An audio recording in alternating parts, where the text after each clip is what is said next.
Hello everyone, and welcome to this week's episode of Pulp Crazy. I'm Jason Aiken. In this episode I will be discussing The Thing on the Roof by Robert E. Howard. It first appeared in the February 1932 issue of Weird Tales.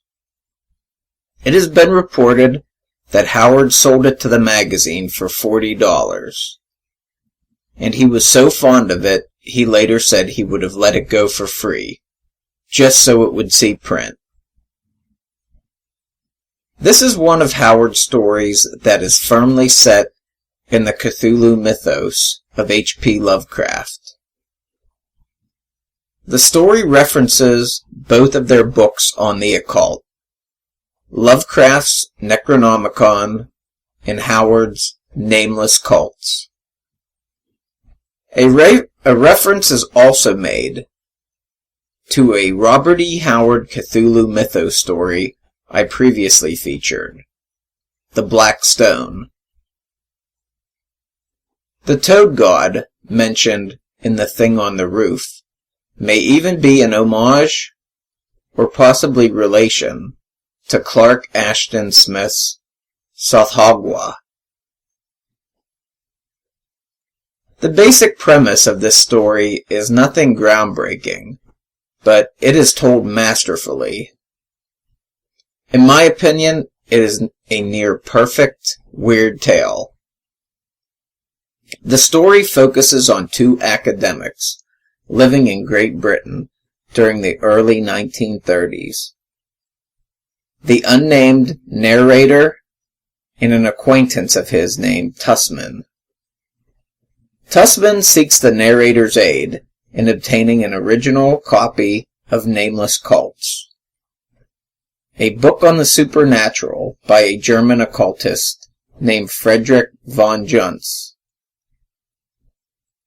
Tussman already owns two later versions of the book, but he needs more information that only an original copy could provide.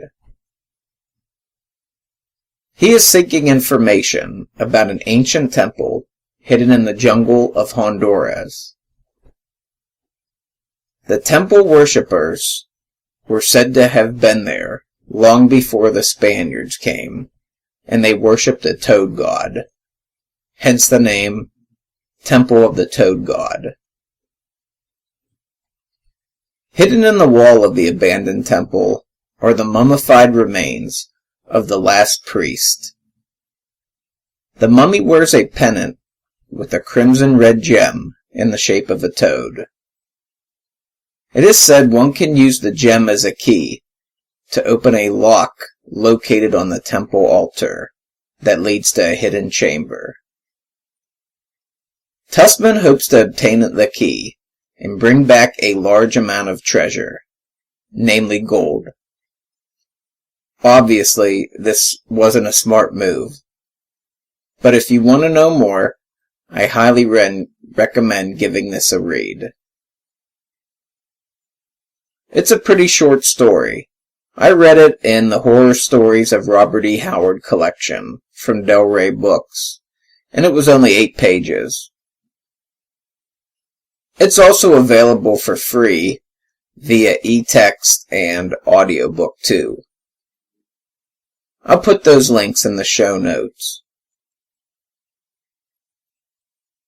This story has really stood the test of time. It's been adapted into 2 different comic book stories that I know of. It was adapted into a Marvel comic book by Roy Thomas and Frank Brunner in Chamber of Chills #3, cover dated March 1973. It was more recently adapted by Dave Land and M.S. Corley in Robert E. Howard's Savage Sword #4 from Dark Horse Comics, cover dated March 2012. I would definitely give this story a read. I'd probably read The Black Stone first, and then follow up on this.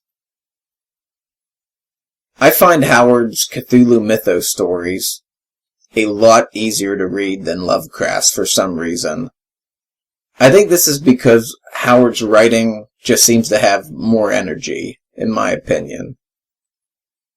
I find his description of the titular thing on the roof to be quite interesting. He describes it well, but still leaves a lot to the imagination. This will be shown in the YouTube video where I've included 3 different interpretations of the monster by 3 different artists, and they're all pretty different. That's it for this week's episode. Pulp Crazy is located at pulpcrazy.com. I'm at Pulp Crazy on Twitter and facebook.com/pulpcrazy. You can also email me at pulpcrazy@gmail.com. Please subscribe, like, or follow if you are enjoying the show. Hope everyone in the USA has a happy Thanksgiving, and I'll see you next time.